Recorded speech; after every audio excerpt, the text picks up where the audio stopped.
Sehingga ya sekolah harus tetap berjalan, ya diharapkan tetap harus bisa mengimplementasikan kurikulum yang sudah disiapkan oleh pemerintah. Ya. Sekolah diberi kemerdekaan, dalam arti strateginya dipersilahkan ya seperti apa, karena juga situasi kondisi sekolah satu dengan yang lain ini ya tidak sama. Banyak hal-hal yang dahulu tidak kita bayangkan, dahulu tidak kita mengerti, dan sekarang ini harus kita lakukan.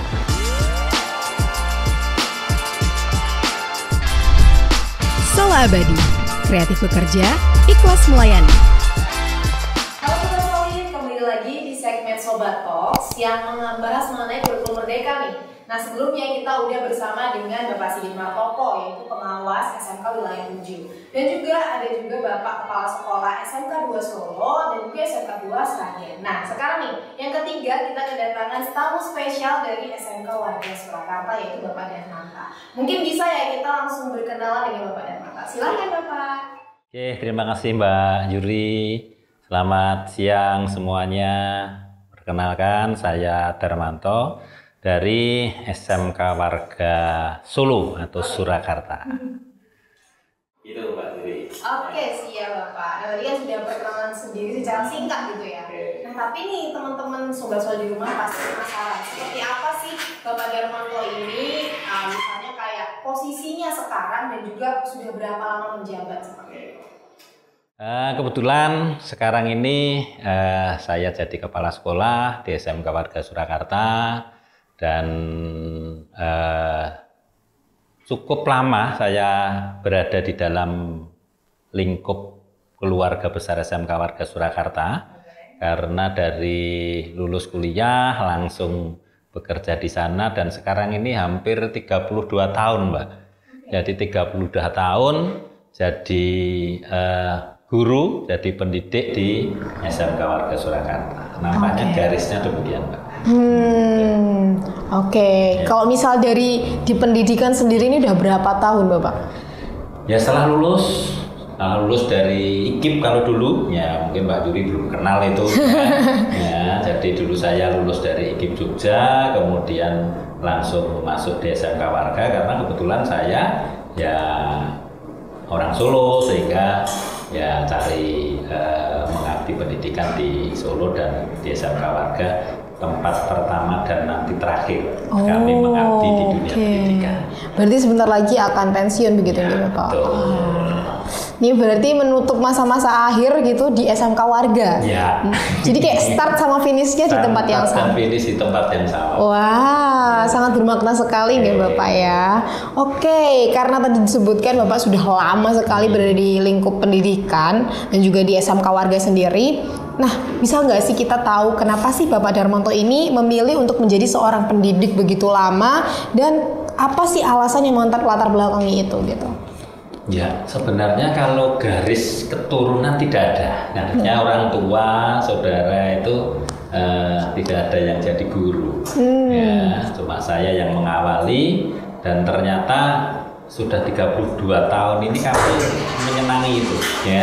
Kami menikmati dan ternyata untuk mendidik anak-anak, mencerdaskan anak, untuk membuat anak yang tidak bisa menjadi bisa, anak yang tidak ngerti jadi ngerti, menghadapi anak-anak yang mempunyai masalah, baik itu masalah pribadi maupun keluarga, ini menyenangkan.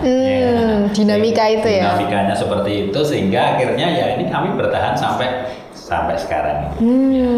Oke. Nah kalau misal Bapak Darmanto sendiri kan tadi bertahan sampai lama banget ya. Itu apa sih sebenarnya yang mengawali itu semua? Kayak misal, wah kayaknya saya harus deh. Misal nih ada satu kejadian di mana yang bikin saya tuh, wah saya yakin untuk ada di sini. Itu pernah nggak dialami sama Bapak Darmanto?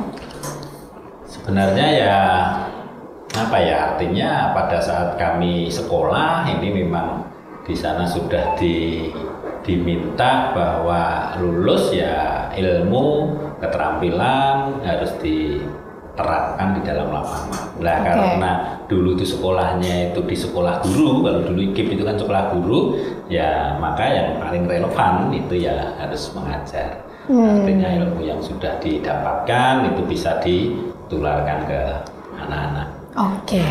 Apalagi di warga ini ada satu misi atau semboyan, itu Dian yang tak kunjung padam, menanamkan benih pendidikan kepada anak bangsa sepanjang masa. Jadi sudah klop dengan juga visi yayasan kami yang inginnya itu mencerdaskan anak bangsa sepanjang masa.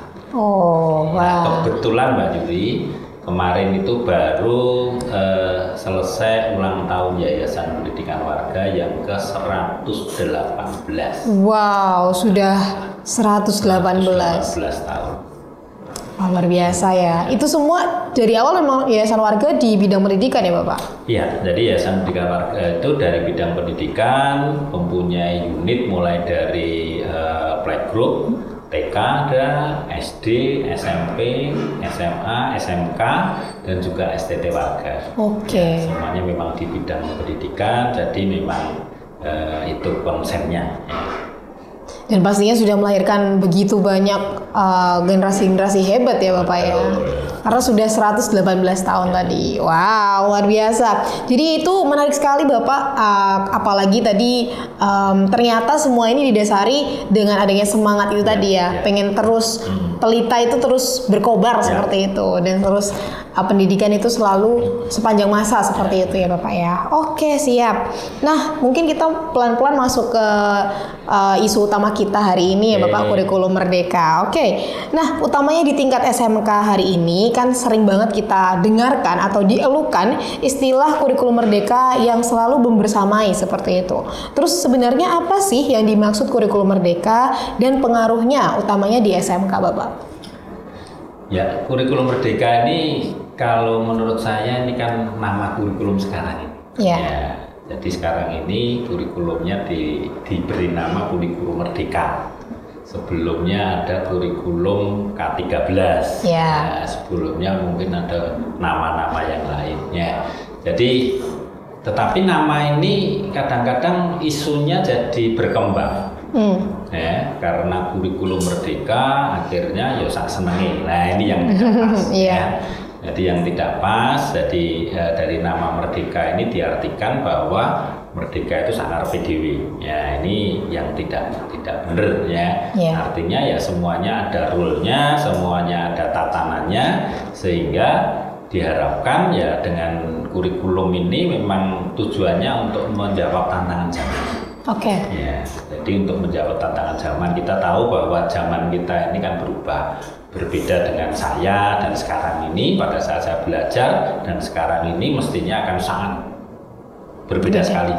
Apalagi kita kena COVID-19, kita dapat anugerah itu, dan itu ternyata juga membuat satu lompatan-lompatan yang luar biasa. Ya, banyak hal-hal yang mungkin dahulu tidak kita bayangkan, dahulu tidak kita mengerti, dan sekarang ini harus kita lakukan. Oke. Ya, mungkin dengan kurikulum merdeka ini nanti harapannya tantangan zaman berkaitan dengan khususnya SMK ini bisa menjawab di situ. Oke, jadi memang kurikulum merdeka itu tidak seperti kata orang sakar PDW gitu ya Pak. Soalnya baru-baru ini juga ada kasus salah satu guru gitu kan, ketika ada muridnya lagi masuk di kelas, habis itu dia ditinggal seperti itu, sampai muridnya itu protes, kenapa ini kok nggak ada gurunya? Terus habis itu gurunya membalas Bapak, di situ dia bilang kayak loh, Mas jangan lupa ya ini tuh kurikulum merdeka. Jadi kok ya yang aktif itu murid bukan guru seperti itu. Nah kalau pendapat Bapak sendiri terkait fenomena itu seperti apa? Tidak salah juga. Oke. Iya, tidak salah juga karena dengan adanya kurikulum merdeka ini memang banyak perubahan di sana. Kalau dulu kurikulum dulu atau sekolah dulu itu satu-satunya sumber ilmu, sumber pengetahuan itu ada di guru. Iya. Kalau sekarang nggak bisa, ya, karena pengetahuan ini sekarang ini sudah ada di genggaman anak-anak sendiri. Ya, jadi kita dengan HP kita, dengan gadget kita itu mau cari apapun bisa, ya, yang positif, yang negatif, yang baik, yang buruk di sana ada. Ya, pengetahuan, bahkan keterampilan di sana ada. Ya, nah kalau dulu ilmu itu hanya di guru. sehingga guru itu menjadi satu-satunya. Nah sekarang ini enggak, peran guru itu sekarang ini tidak seperti itu. Nah, kalau dulu perannya itu ya hanya mentransfer ilmu dan sebagainya, sekarang ini peran guru itu bisa menjadi fasilitator, bisa menjadi motivator, bisa menjadi coaching, ya. Ya. Jadi bertambah peran. Nah, kenapa sistem dengan kurikulum sekarang ini selain peran guru berubah, maka ekosistemnya juga harus berubah. Ya. Jadi kalau dulu itu yang namanya sekolah itu menjadi kewajiban, ya sekarang ini harus sesuatu yang harus menjadi kebutuhan dan yang harus menyenangkan. Nah, jadi ada satu perubahan yang sekarang ini terjadi, yang kemungkinan ini menjadi hal yang baru bagi peserta didik maupun guru. Nah, sehingga butuh waktu, butuh proses supaya ini nanti menjadi match lagi. Nah ini juga salah satu usahanya sih Bapak. Kita mengundang Bapak Darmanto supaya juga teman-teman di rumah tuh bisa mengerti sebenarnya apa sih kurikulum merdeka itu, gitu. Jadi jangan asal salah mengartikan gitu ya Bapak ya. Nggak langsung semisal nih, kurikulum merdeka berarti guru lepas tangan. Itu juga enggak, karena fasilitator dan motivator itu tadi. Dia juga harus bisa menjadi fasilitator, bisa coaching, bisa motivator, apalagi dengan satu tantangan, apalagi lulusan SMK. Ya. Banyak keluhan-keluhan di masyarakat bahwa SMK ini adalah salah satu penyumbang pengangguran yang terbesar. Nah, itu kan gitu kan. Ya mungkin secara data memang ya tidak bisa dipungkiri, ya. Tapi juga perlu diingat bahwa SMK di Indonesia itu cukup banyak. Ya, cukup banyak sekali dan beragam juga. Ya, sama-sama nama sekolahnya, tetapi di sana dalamnya mungkin berbeda. Fasilitasnya berbeda, SDM-nya berbeda, tetapi kurikulum yang digunakan kan sama. Ya, sehingga akhirnya cara mengimplementasikan di satu sekolah dengan sekolah lain mesti tidak sama persis. Ya, nah ini tantangan bagi sekolah-sekolah, bagaimana supaya anak didiknya ini bisa benar-benar lulusannya ini benar-benar bisa diminati oleh dunia kerja.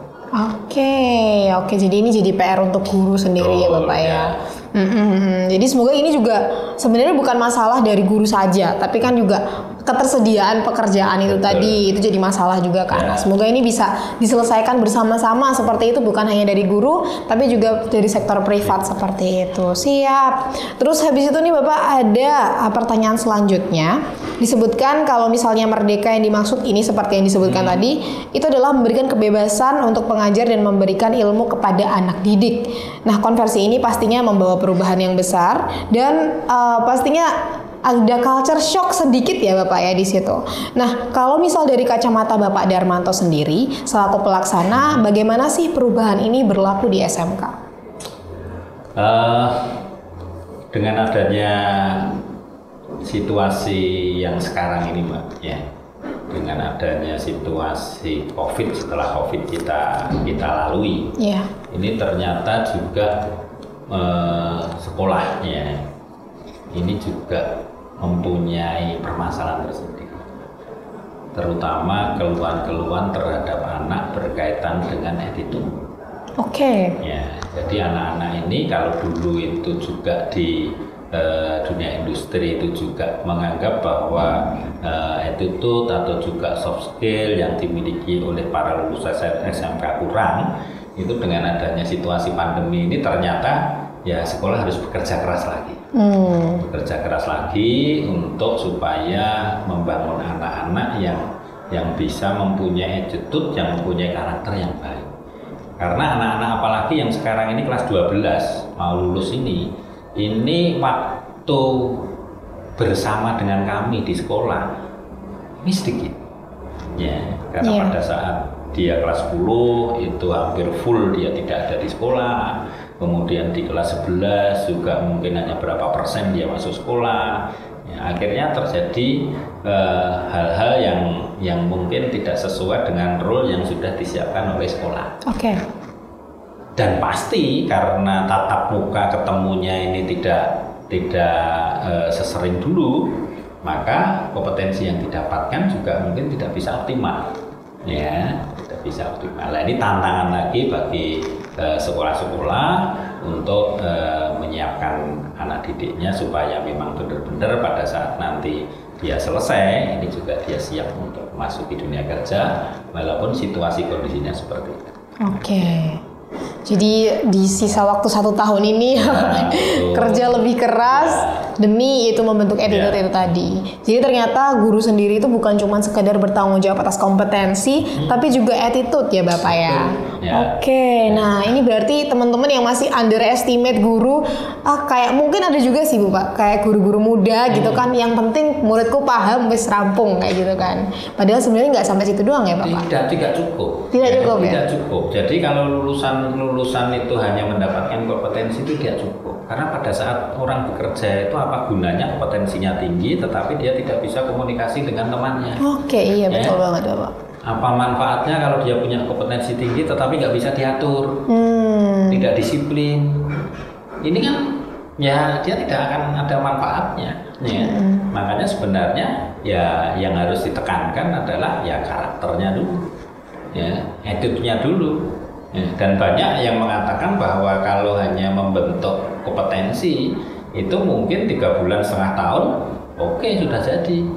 Tapi kalau merubah attitude yang tidak seto jadi baik, ini mungkin nggak cukup 2 tahun 3 tahun. Nah ini kalau tidak dimulai dari sekolah, nah ini kasihan nanti anak. Iya betul. Padahal kadang-kadang anak-anak itu seusia mereka itu adalah anak-anak yang kendel. Ya, dalam artian apa nih Bapak? Oke. Ya, bahkan kadang-kadang dengan orang tua saja tidak nurut. Nah ini karena memang secara usia dia ya seperti itu. Sehingga kalau dari lembaga pendidikan, dari sekolahnya ini tidak membuat anak-anak ini bisa mempunyai karakter attitude yang baik, ini nanti mereka akan kasihan sendiri. Oke, jadi PR bersama-sama ya Bapak ya, antara guru dan juga orang tua. Seperti itu. Oke siap Bapak. Kemudian nih ada pertanyaan selanjutnya, yaitu sebenarnya apa yang membedakan penerapan kurikulum ini dengan di SMK dengan tingkat pendidikan lainnya, mungkin SMA atau SD SMP seperti itu. Ya kalau SMK ini lulusannya kan diminta untuk bisa bekerja, bisa melanjutkan, bisa berwirausaha, sehingga sering orang mengatakan BMB. Ya. Sementara kalau lulusan di SMA ini kan mungkin bekerjanya enggak, berwirausahanya sedikit, jadi mereka fokusnya itu melanjutkan. Apalagi di tingkat SMP itu sudah nggak ada pilihan lain.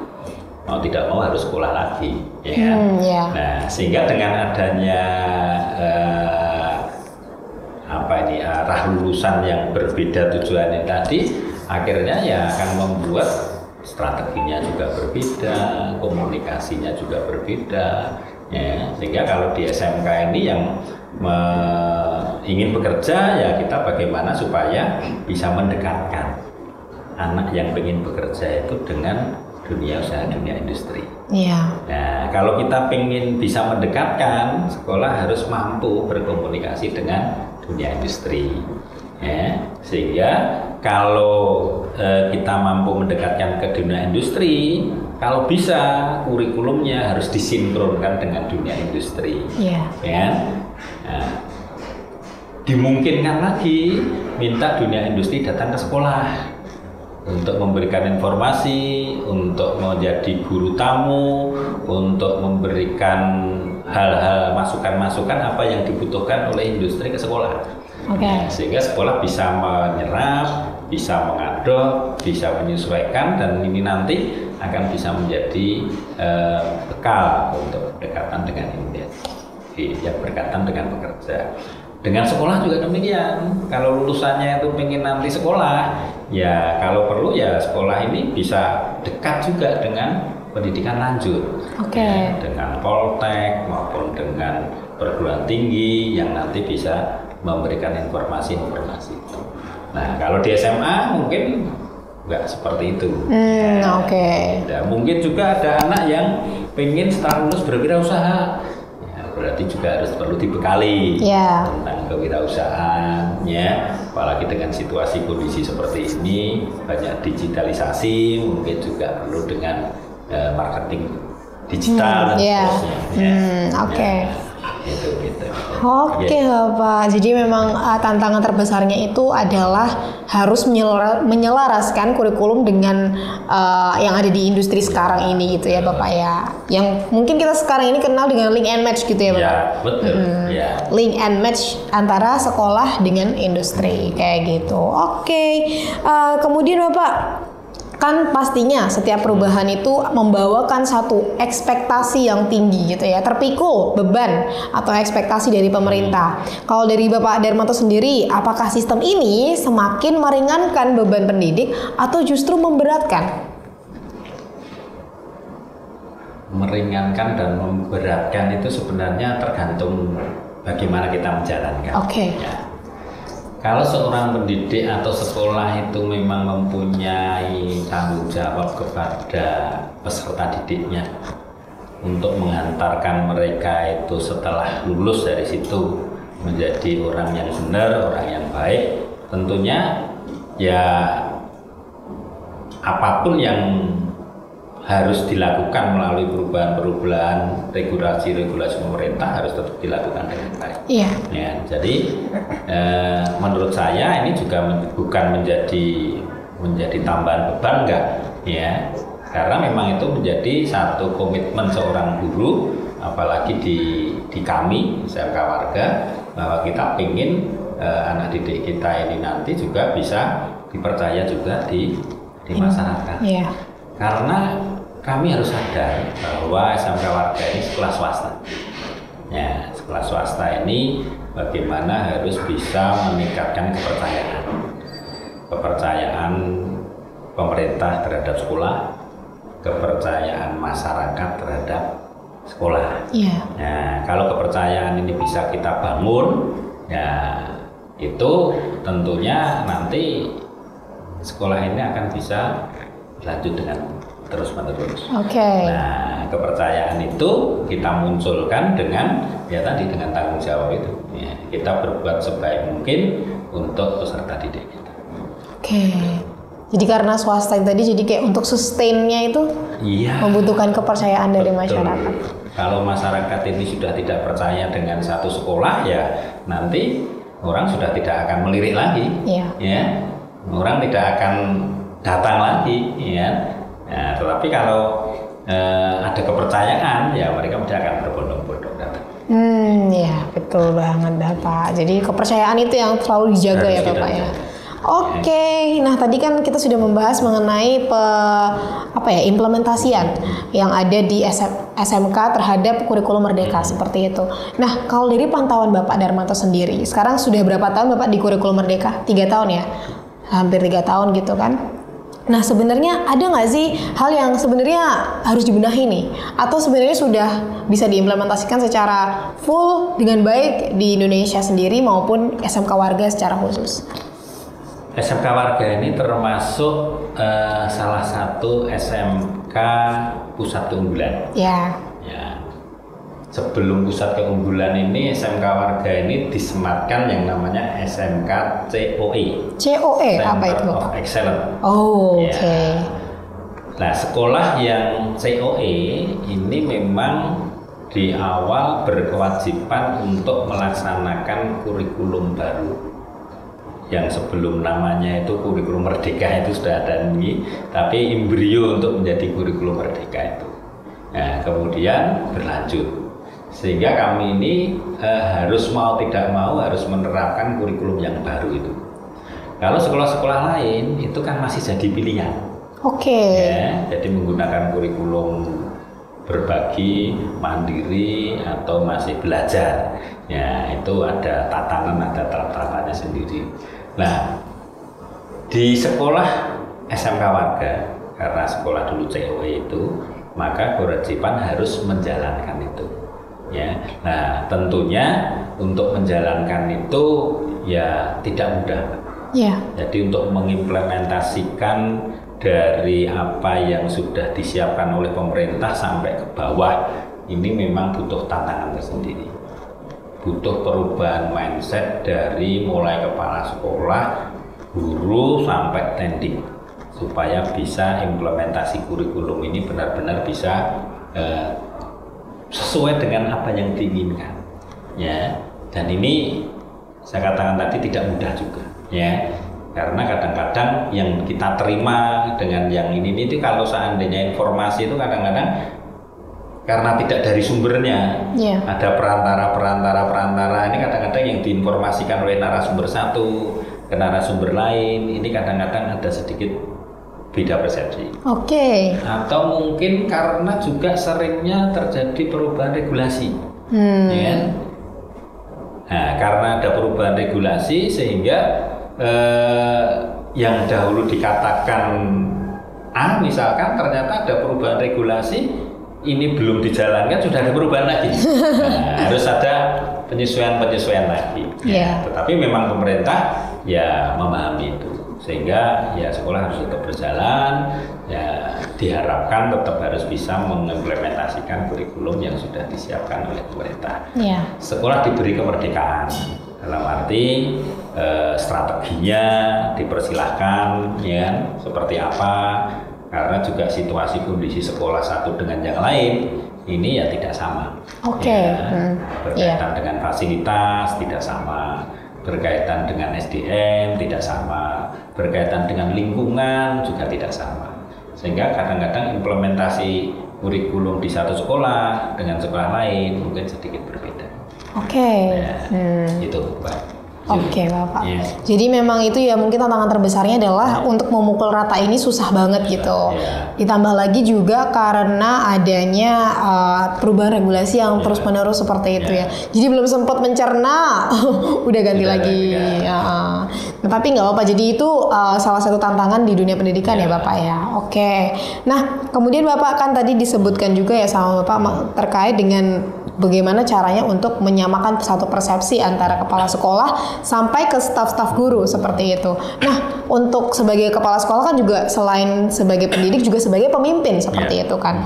Nah, bagaimana sih kiat atau cara dari Bapak Darmanto untuk menyikapi masalah ini dan memberikan semangat kepada guru-guru gitu?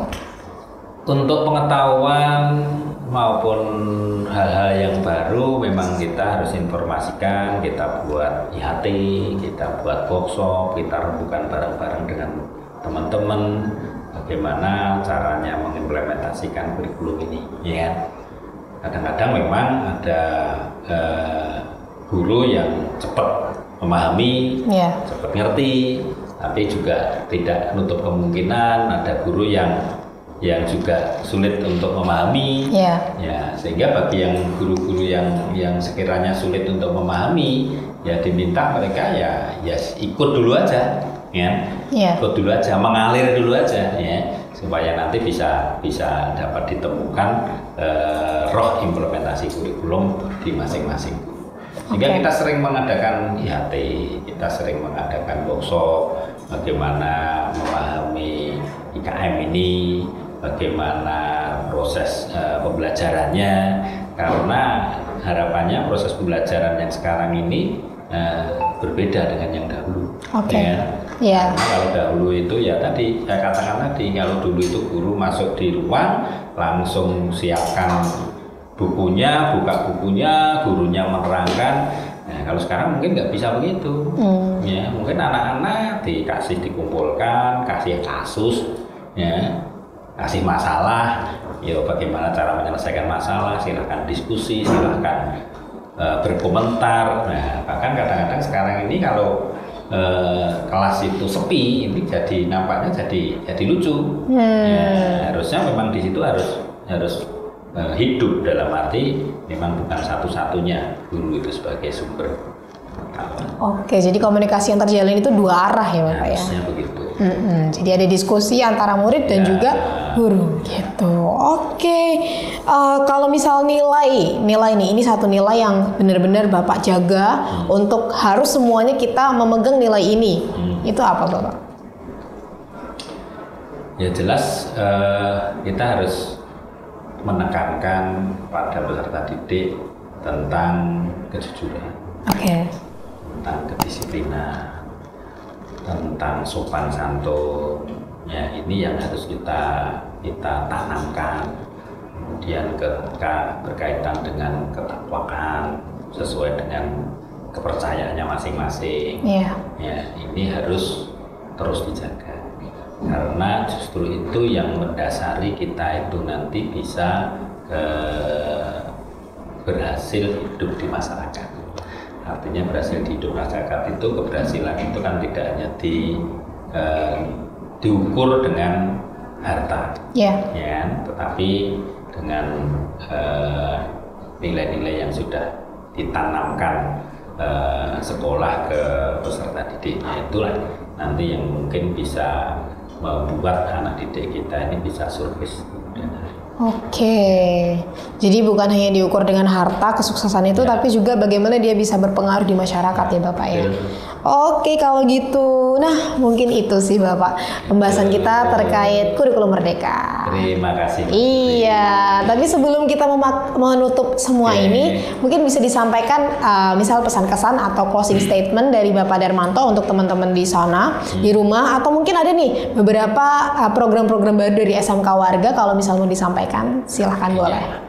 Jadi SMK Warga bagi para peserta didik di SMK Warga Surakarta maupun orang tua, wali yang di SMK Warga Surakarta, satu komitmen dari sekolah bahwa kami akan selain memberikan mendidik attitude, karakter, itu juga kompetensi. Bagi anak-anakku sekalian yang belum merasa kompetensinya cukup, karena pada saat dulu sekolah sampai naik, pada saat dulu sekolah itu belum sadar akan kebutuhan ya apa yang harus didapatkan. Ini jangan khawatir ya, sekolah memberikan ada program yang namanya garansi kompetensi.